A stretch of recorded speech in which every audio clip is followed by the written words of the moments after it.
We are live. We're going. We're ready. Okay, great. Thank you. Okay, good evening, everybody.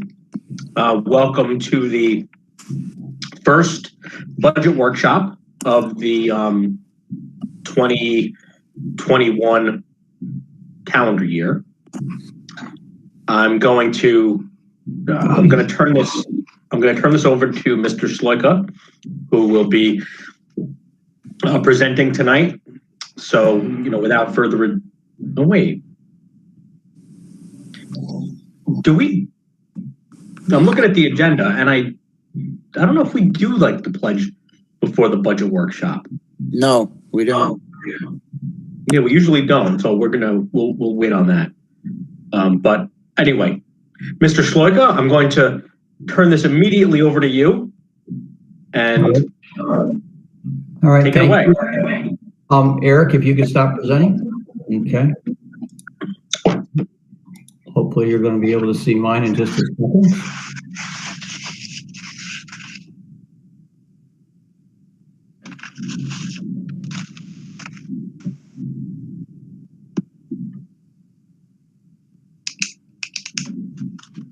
All right. Good.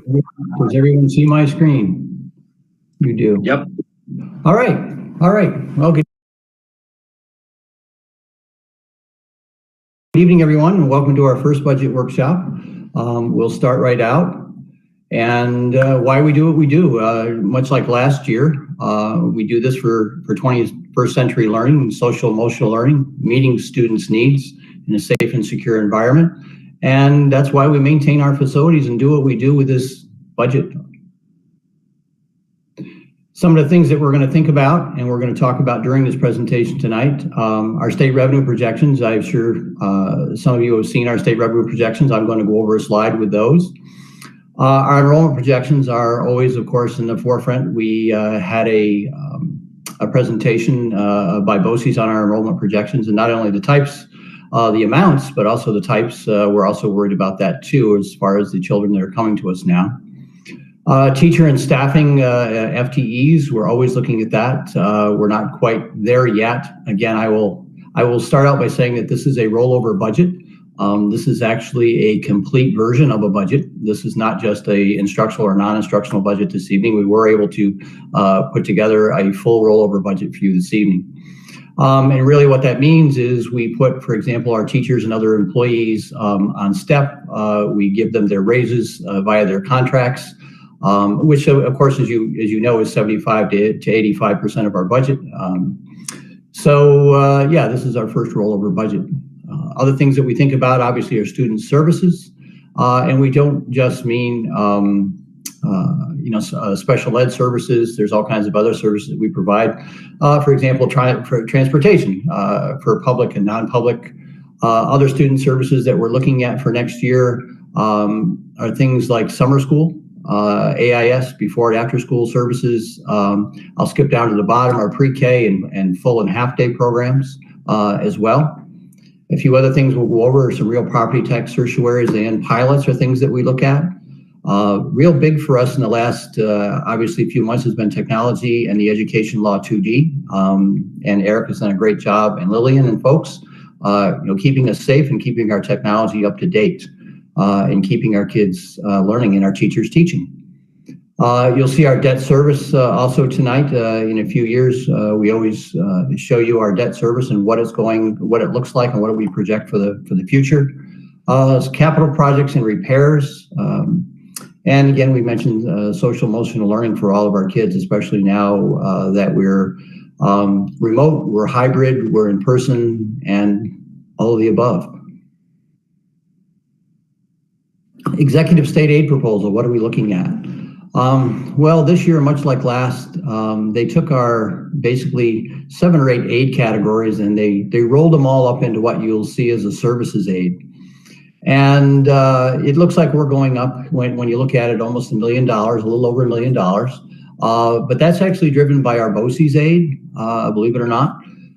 Which you really can't see because they've rolled up all of our aids into this one giant number. The thing to take away from this is the bottom right figure is down about 885,000. But I'll say don't panic. If you look at the building aid line item, this was fully expected. It's basically our building aid dropping because we have some debt service coming off the books, and this was fully expected. Our next meeting on March 5th, we hope to have this unpacked for you. I have it unpacked, if you will. In other words, I've unrolled their services aid into an apples to apples comparison of what we know it to be for this year. And basically, it looks like we're probably going to be flat altogether. If there's anything to really take away from this slide is the second line from the bottom where it says star payment has now been included on this line. And you'll notice it goes from $7.2 million down to 6.5. And what that does, it's an attempt, we believe, and New York State ASBO believes, and I'm sure you've probably read about it. If you haven't, you will, is basically the state of New York is having a very difficult time funding STAR. And basically this is, for lack of better words, a backdoor way to lessen it. But the problem is the school districts get hit. You don't necessarily as a taxpayer, because again, this is the reimbursement to the school district, not the taxpayer. The taxpayer still pays the same amount, but the school district will not receive their full amount. So the taxpayer sees nothing and doesn't realize it. It's almost, if you will, a sleight of hand in how they've done this. And many of the groups, including the New York State Business Officials Group and Superintendents Group and school boards is all over this. And they're volleying back and forth right now in Albany to say, no, we can't do this. And hopefully the legislature will take a look at this and do what they did last year as far as the services aid and unpack this and do things, I'll say in a much normaler fashion, if you will, that's a word, or a much more routine fashion than this, in trying to roll this all up and then cut. And again, in the STAR payment, basically putting that line there was a chance to basically cut STAR aid and hide it. The other takeaway here is you'll see the pandemic adjustment. The governor's budget, if you will, depends a lot on what happens at the federal level, as we all know. And that's going to be our big question mark, if you will, moving forward in budgeting, is what can the federal government do for the state government? What can the state government do for us as a school district in replacing these aids? Because you'll notice the CARES Act and COVID-19 supplemental stimulus line there on the bottom replaces the pandemic adjustment dollar for dollar. The other thing that most don't realize is the pandemic adjustment, for example, in this year was $665,000. Well, the CARES Act money was also $665,000. That sounds great. Until you realize that now we also have to share that with our non-public neighbors. So we don't necessarily receive $665,000 in the Suffern Central School District. We receive possibly about 90% of that, because now we have to share using the Title I rules. So those are the takeaways from this slide. Other things that we look at, obviously, are our pilots. Here's a list of about 10 pilots that we have running so far, just for your edification, so you know they're out there. Anticipated expenditures. This is the budget that we talked about, that I mentioned earlier. As you can see, the percentage change right now, and again, I will say this is coming to the table with a very, let's just say this is our worst case scenario that we're looking at. As you know, we try to come to you with a budget that, okay, this is what we're looking at as a worst case scenario, but I'll say this. These numbers obviously aren't final. If anything, we would hope that these as we tighten up our budget, as we tighten up what we know, for example, salaries, we do not know all of our retirements yet.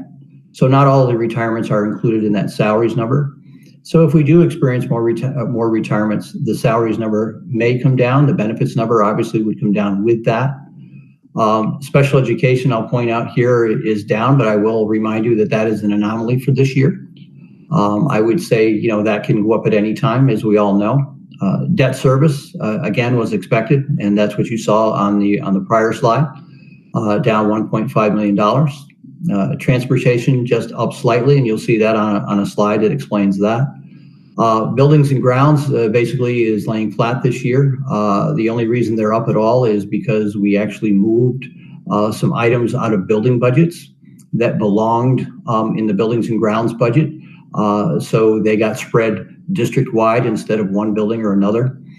Because in the end, we're all very concerned about cost per child in our transparency reporting and what we spend in each building and why.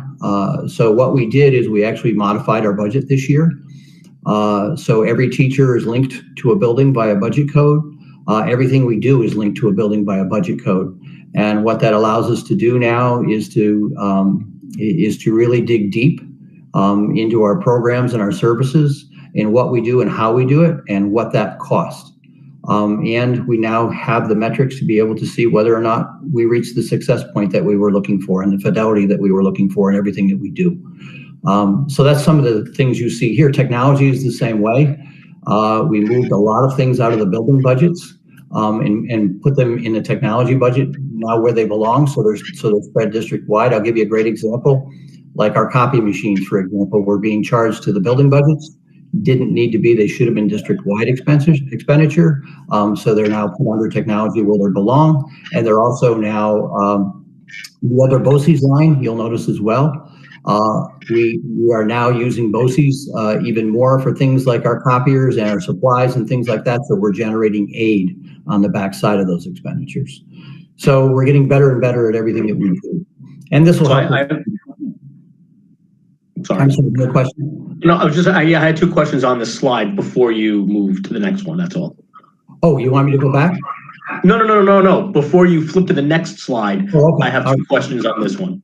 All right. And the other thing that you'll see is transfer to capital reserve for $700,000. And as I'm sure those of you who've been on the board know that you actually passed a referendum a while back that the voters voted on that said that you would put $700,000 in the budget every year for projects moving forward. So that's what this is. That has now been put in there instead of, it was in the other category before, and that's not where it should have been. It should have been in the transfer to capital reserve. So that's where it is now, and it's now properly recorded. And now, again, it's a comparison type thing because, again, we're being compared not only internally, building by building, but we're being compared externally, school by school and district by district. I'll take questions if you had them, Matt. Okay. Yep. Just two quick questions.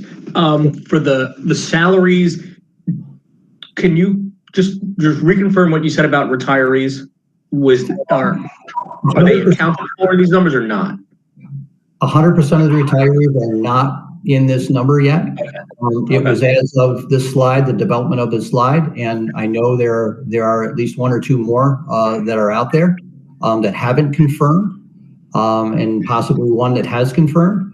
The other thing that we're working on right now, obviously with curriculum and programs moving forward, is once those get finalized over the next 30 to 60 days, this number will again be a much harder number. I'll say it's a soft number right now. So as curriculum finalizes for next year, and as we know who we need to replace, who we need to move where, and what we're going to need, that number obviously will become a much harder number and probably a little bit less. That's what we're hoping. Okay. And the benefits obviously will correspond. Yeah. Right. Okay. And then my other question was about the BOCES, which you did already kind of address. That increase, that 20% increase, is more because items are moved out of other categories. It's all because of that. Right. But then you said something about picking up aid on the back end. Yes. Now, well, for example, we moved our copy expenses. We purchase copiers. Again, when we purchase the copies, we have a contract with a copy machine vendor. Well, that copy machine vendor now runs through our BOCES vendor as a BOCES vendor. So now we receive our aid percentage in the next year on all of those expenditures for those copiers. Got it. Okay. Okay, so those are the three things. Buildings, it was buildings and grounds, technology, and other BOCEs. All of those are just items being moved from other places in the budget.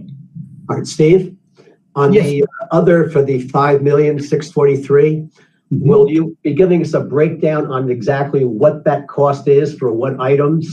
Yes, I will. Before the day of the budget vote? You're going to have that on our next meeting. You'll have it exactly. Good, thank you. Okay? Yep. I didn't forget. Thank you, Don. Benefits, so here's what's also in those numbers. Increase in TRS rates. I don't know how many of you, read what you get from the school boards, but if you do, there was a nice little article. And basically it says, the TRS rate is projected next year to be somewhere between 9.5% and 10.5%. So currently we're projecting it as high as we can because again, we plan for the worst. Now, as we know more and as they provide us with more information, hopefully we can bring that down. Our ERS rates for us this year are flat, and that's our employees retirement system. Our estimated health insurance rate increase right now is also 5%. We believe that's probably a good number to use right now. One of the things that I'll tell you is you have to remember our health insurance rates change every January. They don't change July 1st with our budget. Our health insurance is actually a calendar year system. So basically what happens is for example, we spend about 19 million or almost $20 million a year on health insurance. So as you can imagine, a 5% increase is quite a sway. Even if it is for half a year, from January to June 30th. So again, if that comes in at 2.5%, as we know more information, again, it could be a significant sway. Here's our debt service chart that we also like to show and go back a few years just so you understand what's happening here. I'll highlight the second line from the bottom called Debt Service Reserve Fund. In 1920, we did not have to use any of our debt service reserve that was planned to be used. We were very fortunate in ending the year very well. In 2021, obviously this year we're still planning on using that $637,000, and next year we were able to put as much as $900,000 in there to take the bounce, if you will, from our reduction in aid. You can see the debt service payment line, the very first line. You can see what's going to happen to us in 23, 24. So basically there's some other things or other things of concern that happen when that happens with the tax cap, which we'll also go over in detail in our next meeting. And we'll go over this slide one more time in our next meeting, and I'll explain that in the entirety. Transportation, as our budget for this year contains one more large bus that we're going to be hiring, and again, these aren't purchases of vehicles, just so the general public knows that. We actually use Chestnut Ridge, and basically we contract for busing. Just to give that explanation out to the general public, that we will be contracting for one more large bus and 2 more vans. You can see for next year, we're expecting about 57 additional non-public students so far. And the reason this may look a little strange from the prior year is because the state of New York actually held open the time frame that the non-public schools could actually sign up. What you're seeing are actual numbers as of just last week. So when you look at 2021, that's actually right now for next year, because we know. Because before, the cutoff would have been a few months ago. And also it's good to note too is McKinney-Vento, if most of you are not realizing what that is the transportation for our homeless students. And right now we have 5 that are outside the boundaries of our district. And right now it's an estimation of right around $149,000 to transport just 5 students. Again, one of the mandates that we have that aid doesn't necessarily come along with that it should. Here is a visual of going back 10 years of non-public students, and what's happened. As you can see, it's more than doubled in the last 10 years. I think this is a good visual to have to realize what's happening. especially in the last few years. And again, the reason it only goes to 2021 is because right now we have an actual number, and that's actually going to move into next year with us. Some facilities initiatives that are actually in the operating budget. Although there's 5 items here, there's only a few. The Montebello kitchen floor for $50,000 is actually coming out of our cafeteria budget. Has no effect on our operating budget at all. But I thought it was a good idea for you to know it is going to be happening. Our high school domestic hot water generator is coming out of the operating budget for $50,000, but that's also going to be saving us money because it's going to prevent us from running those huge boilers during the summer for our hot water, for the domestic hot water in the building. So that's a good thing. That's a very good thing. The next 3 bullets are things that are ongoing: district-wide concrete repairs, sidewalks, curbs, etc., as needed. Casework removal and upgrade for 4 classrooms at Sloatsburg is already ongoing right now. They ran into some abatement issues, and so that scheduling is now in progress already this school year. But I thought that was good to know anyway. Painting and sealing tile throughout the district, again, that's an ongoing everyday thing. So as you can see, the only new facility initiative, if you will, that's in the operating budget right now is basically that $50,000 looking at high school domestic hot water generator. That's it.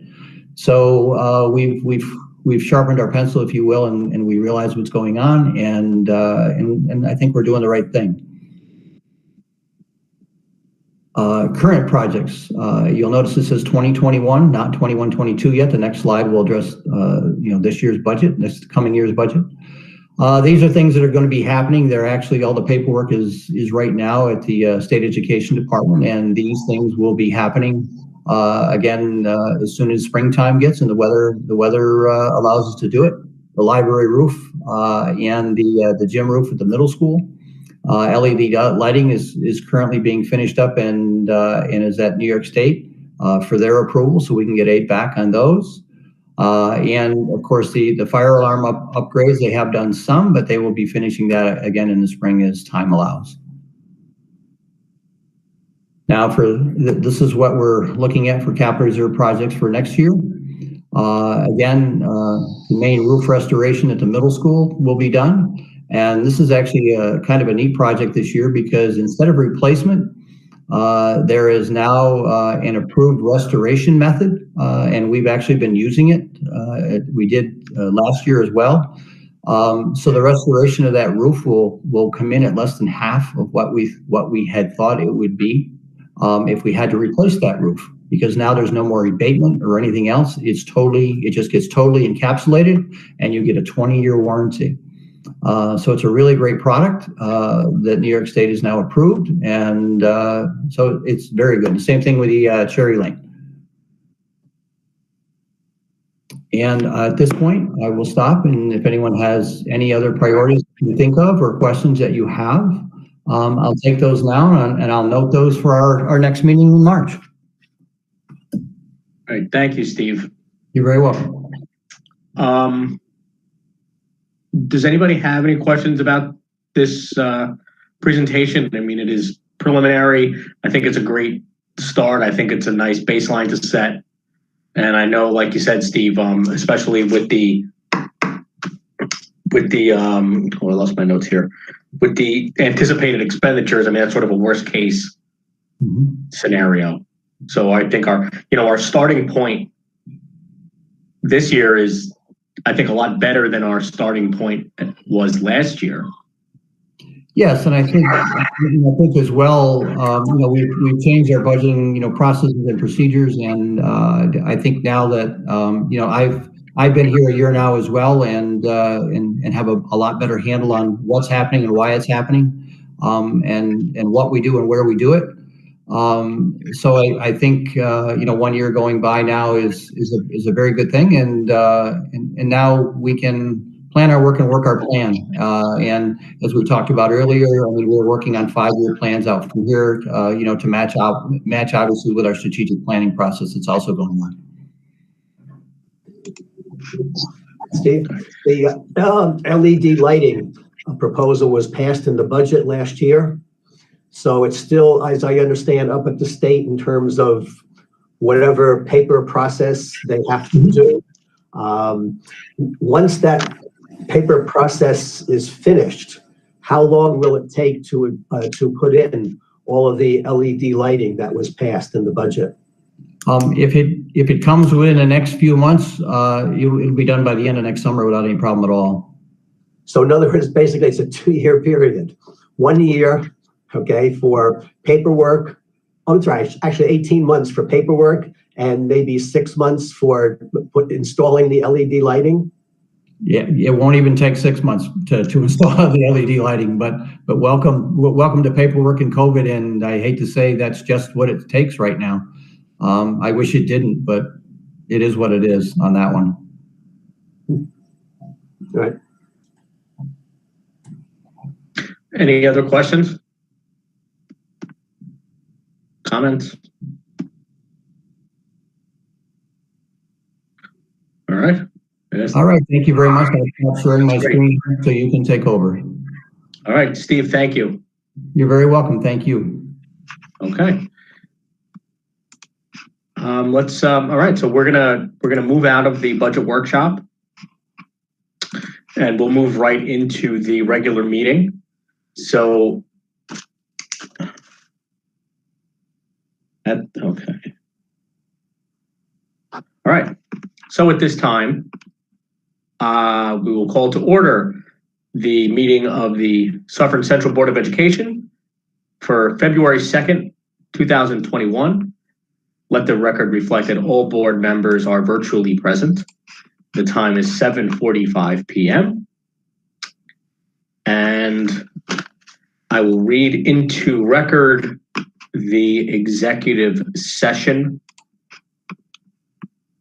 The chair will entertain a motion to go into executive session for the purposes of reviewing with the acting superintendent of schools and school attorney the matter of Douglas Adams versus Board of Education of the Suffern Central School District, Shaw, Perelson, May, and Lambert.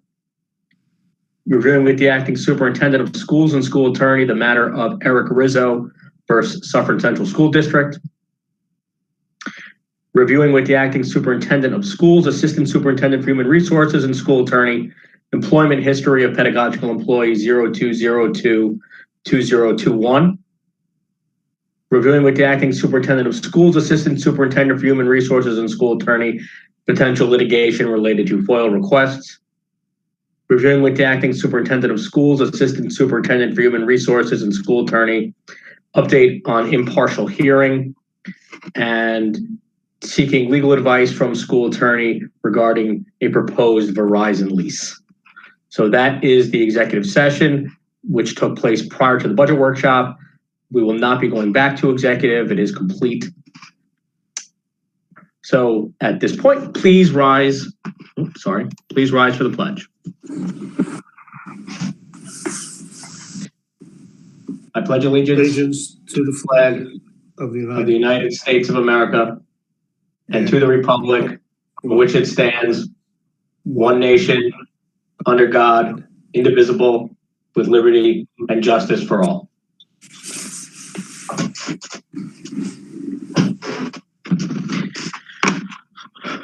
Okay, student report. I know they had to suffer. I know the students are on. They had to suffer through the budget workshop. So hi everyone. So we just have a few announcements to make. That semester 2 began this week for all of our schools. It is Black History Month, and the History Honor Society will be honoring the achievements and contributions of Black Americans this month. The guidance department is meeting virtually in the upcoming weeks with underclassmen to begin with the scheduling process for the next years. And girls and boys bowling currently is in first place in their league. All right. Hi everyone. I'm just going to give a quick update about some sports. So our boys swim team is actually 3-0 for their virtual meets so far. Philip Sang won both the 200 individual medley and the 100 backstroke in all 3 duels. Additionally, Curran Skoglund won both the 50 freestyle and the 100 butterfly in all 3 duels as well. And lastly, divers Luke Leali and William Rivera are doing very well this year and have been excelling greatly throughout their season.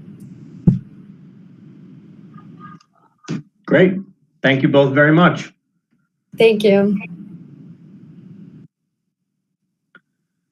Okay, 1.08 minutes, excuse me, of the regular meeting, January 19th, 2021. Do I have a motion? Motion? Moved. Mr. Cairns. There's second. Second. Mr. Frazier. All those in favor signify by saying aye. Aye. Aye. Aye. All those against? Any abstentions? Okay, thank you. 1.09, acting superintendent's comments. Thank you. Good evening. I have a few congratulations tonight. The first is to Viola teacher Dave Selly and Bethany Savino, the library clerk at Viola. They have been awarded a State Farm grant, one of 40 teachers in New York State, for $2,500. And we're very proud of them. And I'd like to read their project because it is so interesting. Viola will create a live streamed website and Twitter channel similar to the Cornell University All About Birds live bird cam so that students can see their work in action. This project can be replicated by any school nationwide that has a bird feeder, window garden, and/or indoor greenhouse. The social media platform encourages comments. We'll be able to measure the impact of the garden with family engagement through shared photographs and comments. The social media channels will also be available for other schools to view and help model their garden and bird watching program. The bird watching camera and website will have language translation features so that all of our ENL families will be able to access and enjoy it. We'll work with Rockland County BOCES to ensure a stable Wi-Fi internet connection and make sure that the teachers, volunteers, and community partners are engaged and updated throughout the growing and bird watching sessions. And the grant will support Mr. Selly by giving him the media literacy tools and funds he needs to expand and create a school-wide project that can be shared with our entire community. So we're very proud of them. Only one of 40 in New York State. So that was a really great project. Those of you who've been to Viola who know Mr. Selly know his passion for birds and all things outdoors and growing. The Viola Garden's been very productive for quite a number of years, with the proceeds being donated to the Sloatsburg Food Pantry. And so all these pieces work together, and we're really proud of them for earning their grant. I'd also like to congratulate our marigolds of the month. Mr. Coronado, I think I shared that with you. We had quite, oh, no, we're sharing January. That one, yep. Thank you. We had quite a number of marigolds recognized in the month of January. I want to remind everyone that marigolds, as we're talking about gardening, are a companion flower that helps support those around it. We've kind of taken that analogy to our staff this year and given our staff the opportunity to nominate colleagues who have helped them grow and supported them during this particularly challenging time. And each month we get more and more staff members nominating their colleagues for this recognition. And so we're really proud of our staff members and who've been received awards, and thankful to our staff members who have nominated them. In the spring, I'll be donating marigolds to each of our school gardens in recognition of all of the recipients of the marigolds of the month. So congratulations. And just one little business thing. I guess there was a little confusion about the normal start time for tomorrow. We will be, normal start time tomorrow is without the 2-hour delay. It's the real normal start time, not the 2-hour delay start time. Okay. Anything else to add, or? No, that's it. Congratulations. Excellent. Thank you very much. Okay, 1.10, public participation. This is for public participation on action items only. Heather, I don't know if you have anything for this portion. Not for this month. No. Okay. All right, we'll close that portion of the meeting and go to action items. So tonight we have action items 2.01 through 2.14. Are there any items that any board members would like to pull at this time? I'd like to pull 2.14. 2.14.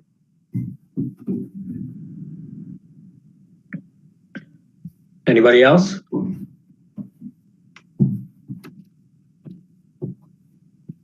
Okay, then we'll call for a consent agenda for action items 2.01 through 2.13. Do I have a motion for this consent agenda? Motion. Mr. Fraser. There's a second? Second. Second. Mr. Cairns? All those in favor signify by saying aye. Aye. Aye. All those against? Any abstentions? Okay. 2.14, this is the policy manual update. This is the first reading for policy 8334, which we did have a discussion about at the last meeting. Make note that this policy is actually on as a first reading, but it's also on to be adopted tonight as per the resolution. So for 2.14, do I have a motion? Moved. Mr. Shapiro, is there a second? Second. Mr. Cairns, discussion. The reason why I pulled it, I just wanted to see, I'm looking at both of the policies, the one that we had in our last meeting, the last regular meeting, I should say, and the one that we have here. I'm looking at the attachments from both agendas, and I don't really see much of a change between the two. I had asked last regular meeting, that we put in who we were authorizing for cards. It doesn't have to necessarily be the person's name that's going to get the card. I understand that not having to be in there because you'd have to change the policy every time a new person came, but at least the post that they occupy. So if we're going to give one to Mr. Schloika, for example, because he's in the business office, his name, we should put the assistant superintendent for business. Well, and I think I don't want to speak for the policy committee because I wasn't there, but the way that I read the new policy is that anybody who gets issued a card needs to be approved by the board.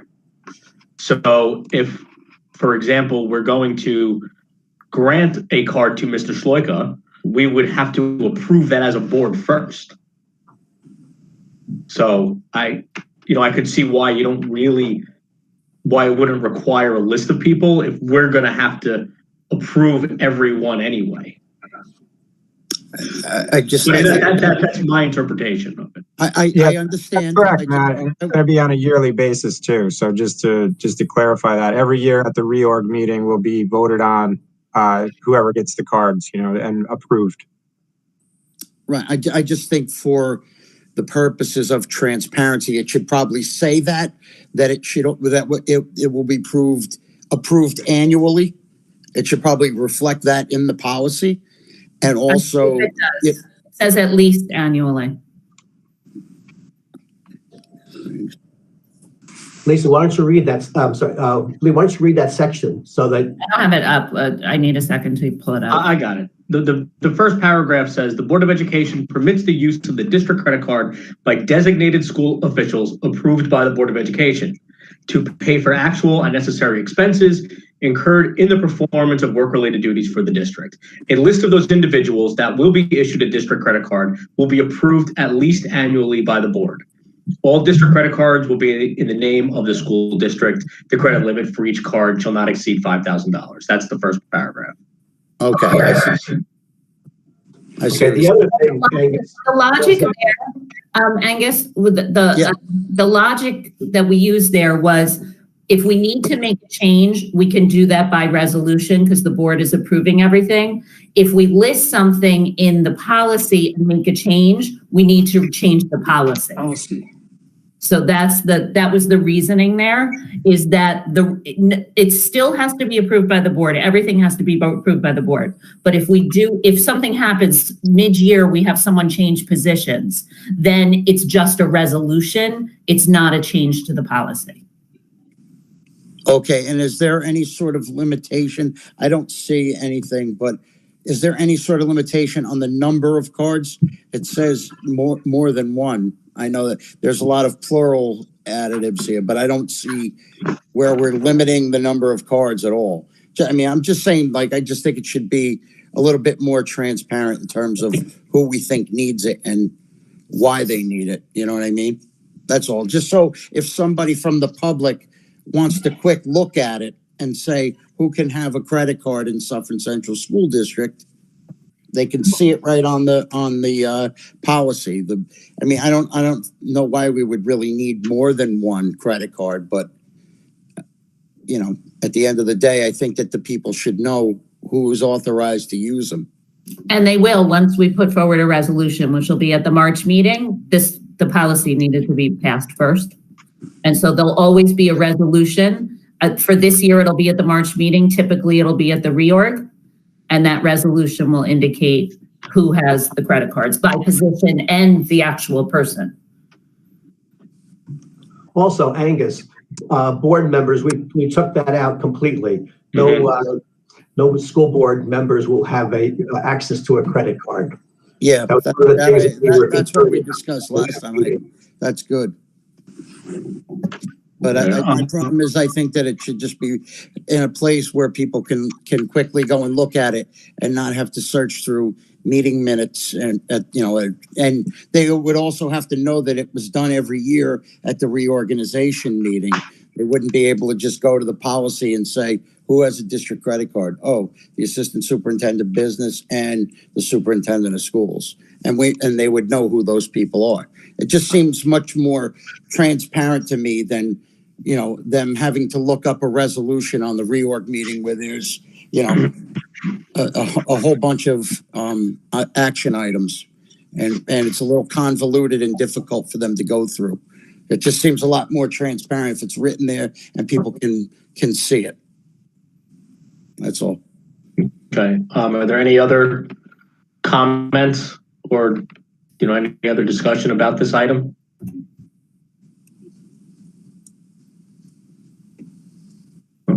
Okay. Then we'll vote.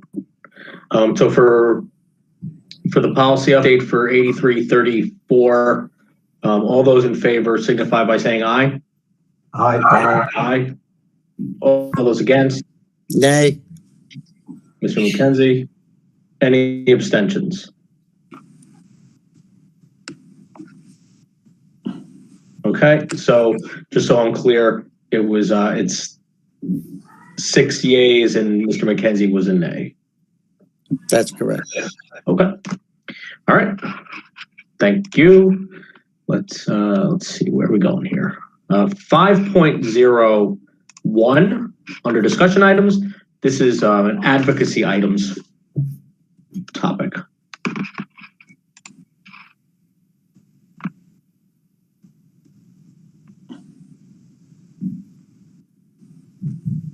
Lee, where are we going with this one? Okay, so I had shared with the board the, well, there's two parts to it. The first part is Mr. Kern and I were invited to meet with State Senator Melnick to discuss our, legislative priorities. And so we wanted to give the board a chance. We'll be meeting with him in the next week or two. And so we want to give the board a chance to share any items that you, want us to be sure to advocate for with him. In the meantime, I also shared the Lower Hudson Education Council advocacy agenda with you. I think Friday, maybe. And I wanted to know if there were any items on there in particular that you also wanted us to advocate for. Okay. Anybody got anything? I mean, my feeling is that, this meeting with Senator Melnick is, it's scheduled to be a half hour. it's probably more pomp and circumstance than anything else. But, if there is anything that the board would like us to bring up or like us to raise or discuss, then, we'd love to hear it. I would ask that we could maybe float the idea of a recovery school to come to Suffern Central. That's been something that we've sort of discussed in our strategic planning, and it's for a couple of years now. Maybe that's something that we could float as an idea too. Okay. Any other thoughts?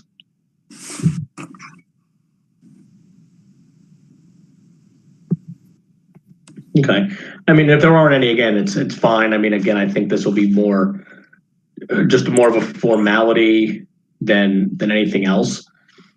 But what we'll do, with Lee and I, we'll have our meeting with Senator Melnick, and we'll, obviously report back on that meeting at our next board meeting at the beginning of March if there's anything of substance there.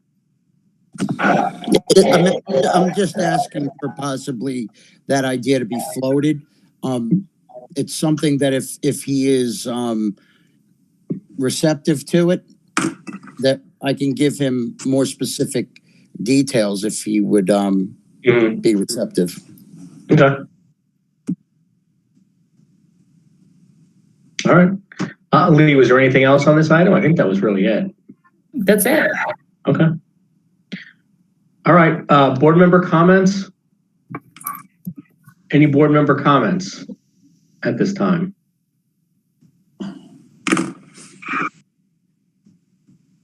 No? Going once? Going twice? Moving on. 7.01, public participation on any district-related business. Heather, do you have anything for this portion? I have just one. This is from Maureen Ritter. Okay. Who is a proud teacher, parent, and resident and taxpayer of Suffern Central. Good evening, board members, superintendent, and neighbors. I am writing to you tonight in the hopes that there will be a very public, very clear, and very honest discussion about the decision to return to school 5 days a week starting very soon. There are important reasons to maintain the hybrid structure of school for the coming weeks. The month of February, as per the CDC, is the peak month of transmission of COVID. Our teachers are clawing for the vaccines that would provide us with some assurance that we will be not putting ourselves at risk. To double the amount of days and double the amount of students will only lead to double the amount of quarantining and possible closures. Yes, the transmission rate in school is said to be lower than the general population, but we have seen repeatedly that just one case can take out a minimum of 14 teachers. This has happened at all schools in our district. The added number of students returning will only increase the number of incidences of this occurring. Our building level nurses and administrators who are already over encumbered with so many responsibilities will be further taxed with the increase in contact tracing. The statistics that have been put forth in district emails to the public are not reflective, not accurate, and not an honest representation of COVID cases in our school. The impression from the email is that all cases were off-site or remote. This is a complete misinterpretation. There have been cases in all of the buildings of students and staff in attendance that have tested positive and have required contact tracing, quarantining, and have resulted in occasional building closures. The agenda and message from the district is we need to maintain the perception that by staying open, Suffern Central can do what no other districts are doing. As we anxiously await our vaccines so that we can protect ourselves, our students and loved ones, teachers, become the potential collateral damage in this process. We do not feel the love. We feel scared and undervalued. We do not have room to social distance in all of our classroom. There is talk of co-taught classes being split to make room for students. How is that compliant with least restrictive environments or confidentiality? How is it different than hybrid learning? How is this a valued in-person learning experience? We should continue with the hybrid model, establish remote learning centers with the extra space to provide for our parents and students in need of daily supervision. We should do everything we can to minimize the number of positive cases that will certainly be present for the most contagious of months, so that parents are not subject to the numerous quarantines and closures that are sure to follow. Mark Twain once pointed out that there are lies, damn lies, in statistics. He contended that statistics can be manipulated in an effort to support weak arguments or promote other agendas. Please do not trade, surrender science and statistics in favor of public perception. Please maintain our current model for the next 4 to 6 weeks so that we can keep Suffern safe and strong. And that's it. Okay, thank you. Okay, since that was the only comment, we'll close that portion of the meeting. We'll move to 8.01, closing comments, acting superintendent. Thank you. Muted. Okay, I wanted to mention a couple of things. Our student reporters reminded us about our sports. I want to remind everyone that while our sports are happening, there are no spectators, so all of our sports can be watched via live stream. If you go to the athletics website, to the athletics calendar, and click on the events, the links to the live stream are right there in the events. Also, we have high-risk sports. The governor declared high-risk sports are set to start practicing this week. Hopefully tomorrow they'll be starting practicing. And so we look forward to those starting. Also, in the case of all of those indoor sports, there will be no indoor spectators. So even parents, everyone's going to watch on live stream. So happy to say that we have been able to live stream all of our events. And I encourage folks to take a look. I also want to mention, I was wondering if the student reporters were going to mention this. Since they didn't, I will. Later in February, we're going to be celebrating through the Pause for Change Club at Suffern High School. We're going to be celebrating Love Your Pet Day. And they released a video today to the elementary students, encouraging the students to create a poster, draw a picture of their pet, and tell why they love their pet. So that'll be a fun presentation later in the month. I also want to give a shout out to our buildings and grounds crew, who have pretty much worked through the last 48 hours, preparing our buildings to come back tomorrow.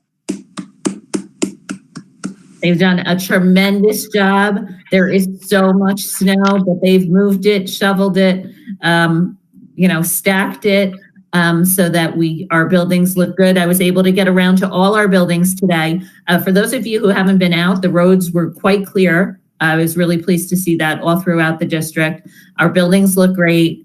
And while there is still so much snow, we've been able to move it into the places so we can get around. So very thankful to our facilities crew who've really put an incredible amount of time and effort in. Great, thank you. I'll agree with that. I have not been out, but from the window, it looks like the roads are pretty clear. And I'm sure that our buildings and our grounds are probably even better looking than my street is. So I'm sure they've done a great job. So thank you very much. Anything else? Is that it? Okay. All right. Then that's everything. So our next meeting is not for 4 weeks. So this is that time of year where, we have these long lulls in between meetings. So our next board meeting will be, it'll be on Tuesday, March 2nd. I believe there will be another budget workshop that night. So for everybody who's tuning in right now, stay tuned for that. I'm sure it'll be much more in depth and a bit more precise as numbers, start to really develop. But I do want to thank Steve again for the preliminary, for the workshop tonight and for the information provided. And With that, is there a motion to adjourn? Moved. Mr. McKenzie, is there a second? Second. Mr. Shapiro? All those in favor signify by saying aye. Aye. Aye. All right. Thank you all very much. This meeting is adjourned. Everybody stay safe. Have a great February, and we will see you in a few weeks. Okay, be well. Bye, everyone. Well, everyone. Good night. Bye-bye.